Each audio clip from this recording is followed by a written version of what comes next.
En el día de hoy vamos a hablar sobre cómo podemos proteger nuestro dinero, cómo podemos proteger nuestro capital ante un posible escenario de inflación. Así que sin más, comenzamos dentro de un minuto.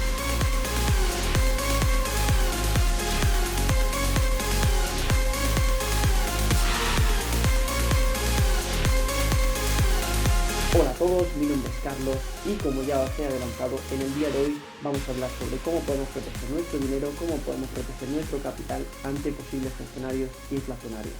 Para quien no sepa lo que es la inflación, básicamente estamos hablando de un aumento de los precios. ¿Vale? Al final habría una devaluación del dinero y por lo tanto perdemos nuestra capacidad de poder adquisitivo y por lo tanto con una cantidad X de euros podríamos comprar menos cosas.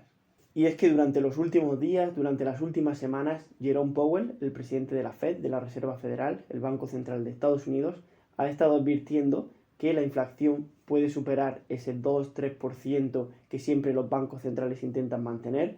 En estos últimos días, la Reserva Federal ha aumentado la tasa de interés del bono a 10 años de Estados Unidos y ante estas perspectivas de posible aumento de la inflación que desde la Reserva Federal nos hacen, traigo este vídeo para que veamos cómo podemos proteger nuestro dinero frente a esta inflación. Puede haber muchas personas que piensen que la mejor forma de proteger su dinero es guardando el dinero físicamente, guardándolo debajo del colchón, guardándolo en una caja fuerte, pero realmente no estamos hablando de guardar el dinero, de protegerlo en una forma en la que te lo vayan a robar físicamente, sino en una forma que te lo van a robar mediante la inflación, que podríamos definirla como un impuesto, un ladrón silencioso. Es decir, al final, cada vez que aumenta la base monetaria, cada vez que un banco central, en este caso la Fed, la Reserva Federal de Estados Unidos, imprime más dólares, el Banco Central Europeo imprime más euros, etcétera, cualquier banco central al final de cualquier país, aumentaría la base monetaria y en este caso aumentaría la inflación, puesto que al final estamos imprimiendo mucho más dinero sin que esta impresión de dinero realmente venga respaldada por un aumento de la productividad. Ya vimos en vídeos anteriores como en este último año, en el 2020, se imprimieron más del 20% de todos los dólares que se han impreso a lo largo de la historia. Y puesto que estábamos en un periodo de pandemia en el que no solo la productividad no subió, sino que encima bajó, puesto que hubo muchas personas que dejaron de trabajar, dejaron de producir, muchas empresas tuvieron que cerrar permanentemente, muchos negocios, etc., pues vemos que esta impresión de dinero no está respaldada tanto por un aumento de la productividad, sino que realmente se ha impreso para ayudar a la gente. Pero al final es una solución que puede ayudar al corto plazo, pero que a largo plazo va a provocar un aumento de la inflación. Y al final esta inflación no deja de ser una forma de transferir riqueza de los ciudadanos, principalmente las clases medias, a los políticos, a los gobiernos, puesto que al final la capacidad adquisitiva de estas familias, de estas personas, baja bastante y al final el precio de estas cosas sube sin que sus sueldos, sus salarios suban en la misma proporción. Por lo tanto, al final estas personas acabarían perdiendo capacidad adquisitiva y con una cantidad X de dólares, euros, libras o cualquier otra divisa, acabarían pudiendo comprar menos cosas. No hace falta ir muy atrás en la historia, incluso alguna persona que esté viendo este vídeo que tenga 20 años o incluso menos, simplemente podemos pensar en el hecho de cuando éramos pequeños, íbamos a la tienda, comprábamos gominolas y con 1 euro podías comprar una cantidad grandísima de gominolas. Sin embargo, ahora vas con 1 euro a la tienda y puedes comprar muchísimas menos. Comprabas una bolsa de patatas y con 1 euro podías comprar 3 o 4. Ahora con 1 euro no puedes comprar ni 2. Entonces, esto es lo que se conoce como la inflación. Y esto sucede ya no solo con el precio de las gominolas que íbamos a comprar cuando éramos pequeños, sino con el precio de la cesta de la compra, que queremos comprar cualquier alimento, cuando queremos comprar un coche, cuando queremos comprar una casa, cuando queremos comprar ropa. Al final el precio de todas estas cosas sube, puesto que está aumentando esta cantidad de dinero, esta impresión de dinero, sin verse respaldada por nada, simplemente por la confianza en estos bancos centrales. Entonces vamos a comenzar con nuestro paso número 1, y nuestro paso número 1 es simplemente no te limites a ahorrar el dinero, ¿vale? No tenemos solo que intentar ahorrar el dinero, no tenemos que intentar, como hemos dicho, meterlo debajo del colchón. Esta es una práctica que se hacía hace décadas, incluso puede haber personas que la sigan haciendo actualmente y es una práctica bastante inútil, puesto que al final, imaginemos que tenemos 100 euros metidos debajo de un colchón o 100 euros guardados en un calcetín, 100 euros guardados donde sea. Y resulta que con 100 euros este año podemos comprar, por ejemplo, una pequeña tele. ¿Qué pasa si la inflación es del 5%? Que el año que viene esta misma pequeña tele valdrá 105 euros. Por lo tanto, esos 100 euros que teníamos guardados ya no serán suficientes para poder comprar la tele. Por lo tanto, tener nuestro dinero guardado, tener nuestro dinero escondido, no sirve para nada y puede hacernos perder capacidad adquisitiva ante escenarios de inflación. Luego también vemos cómo hay cuentas bancarias en las que nosotros depositamos nuestro dinero. Hace años este tipo de cuentas bancarias podían dar cierta rentabilidad, puesto que los tipos de interés estaban más elevados, entonces el banco hacía más beneficio a la hora de prestar el dinero y por lo tanto a ti te daban un pequeño interés por dejarles tu dinero para que ellos luego lo pudieran prestar. ¿Qué sucede ahora con los tipos de interés tan bajos? Los bancos apenas consiguen beneficio al prestar el dinero y por lo tanto las cuentas bancarias no solo que hayan pasado a no dar beneficios, a no pagar una comisión, unos intereses, sino que en ciertos casos incluso tienes que pagar dinero por mantener estas cuentas bancarias abiertas. Es decir, ya no es solo que estarías perdiendo la capacidad adquisitiva que te quita la inflación, sino que encima tendrías que estar pagando unas comisiones, unos intereses extra. Todo esto de decir que no nos limitemos a ahorrar, es importante no olvidar un paso que ya hemos comentado en varios vídeos y es tener siempre un fondo de emergencia de mínimo entre 3 y 6 meses. Es decir, no es que no ahorremos nada ni un euro y directamente lo invirtamos, sino que por lo menos mantengamos un fondo de 3-6 meses para gastos, para emergencia. En el caso de que, por ejemplo, perdamos nuestro trabajo, pueda surgir algún imprevisto, algún gasto extra inesperado. Incluso si podemos aumentar este fondo de emergencia hasta los 12 meses, pues también puede ser una buena idea. Pero mantener este fondo de emergencia que nos permita sobrevivir durante varios meses en el caso de que una circunstancia inesperada se presente. Y luego también sería ideal mantener una cierta posición en efectivo, una cierta posición en cash, como hablamos en términos bursátiles, de entre en torno a un 10, un 30%, sería interesante para aprovechar oportunidades. En este caso ya estamos dando por hecho que tenemos ciertas nociones de inversión y por lo tanto podemos saber cuándo se nos puede presentar una buena oportunidad y cuándo no. El tener esta cantidad de efectivo nos puede permitir aprovechar estas oportunidades cuando se produzcan caídas en los mercados y veamos una oportunidad, una ocasión de invertir en una empresa o de invertir en un sector, en un ETF, en un fondo que nos pueda dar grandes rendimientos en el futuro. El problema de que no tengamos esta pequeña posición en efectivo y que tengamos, por ejemplo, todo nuestro capital invertido, puede ser que en el momento que venga una gran corrección nos pille con todo nuestro dinero invertido y no tengamos margen de maniobra a la hora de vender o a la hora de comprar posiciones si las caídas se producen muy rápido. Luego, el segundo apartado que vamos a ver para proteger nuestro dinero de la inflación tiene más que ver con el dinero que no tenemos que con el dinero que tenemos. Y este sería evitar la deuda tóxica. Y es que ante un escenario de inflación, en este caso si nos encontramos también con un escenario en el que puedan subir los tipos de intereses, las deudas a la hora de utilizar tarjetas de crédito, de pedir pequeños préstamos, etcétera, pueden dispararse. ¿Qué sucede si este tipo de deuda, si este tipo de interés a la hora de utilizar estos préstamos se dispara?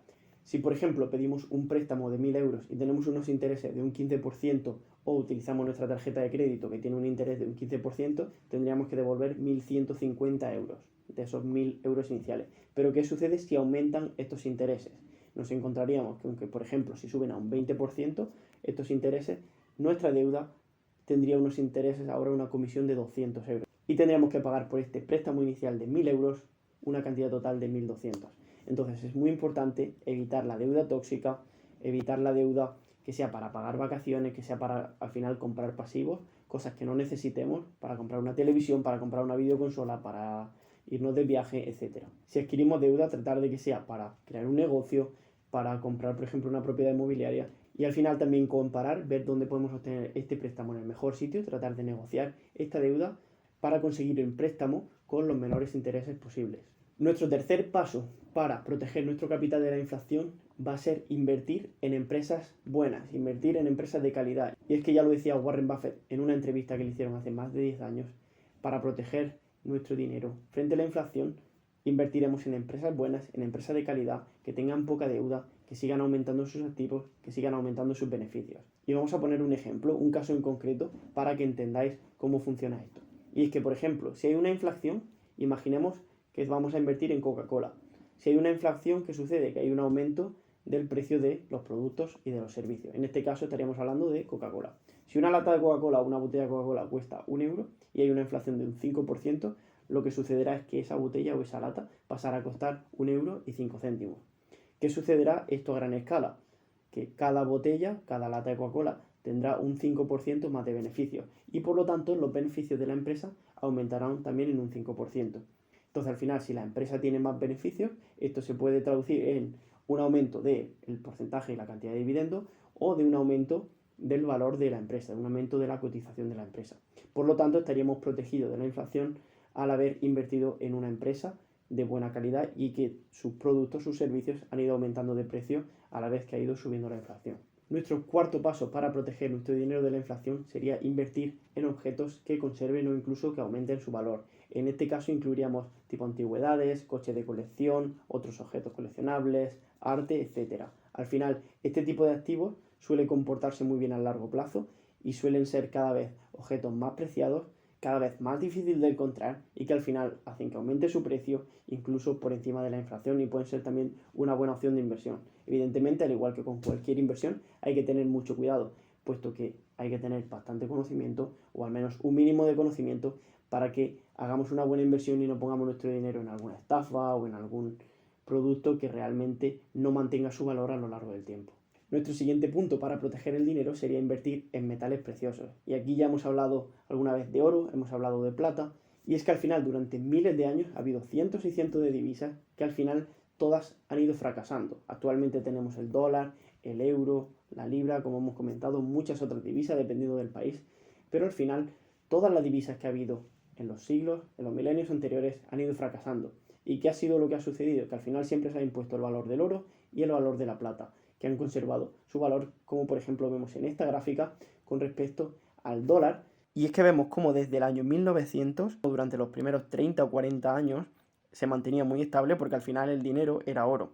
Luego seguía respaldado por oro físico. ¿Y qué pasó en el año 1971? Que Richard Nixon desvinculó el dólar del patrón oro, lo cual, como vemos, supone un aumento bastante importante en la diferencia entre la capacidad adquisitiva del oro y la capacidad adquisitiva del dólar. Y es que el dólar se ha ido devaluando de manera constante durante estas últimas décadas. ¿Qué vemos en esta gráfica? Vemos cómo en el año 1900 podíamos comprar una casa promedio por unos 4.300 dólares, lo que equivalía a 6,5 kilos de oro.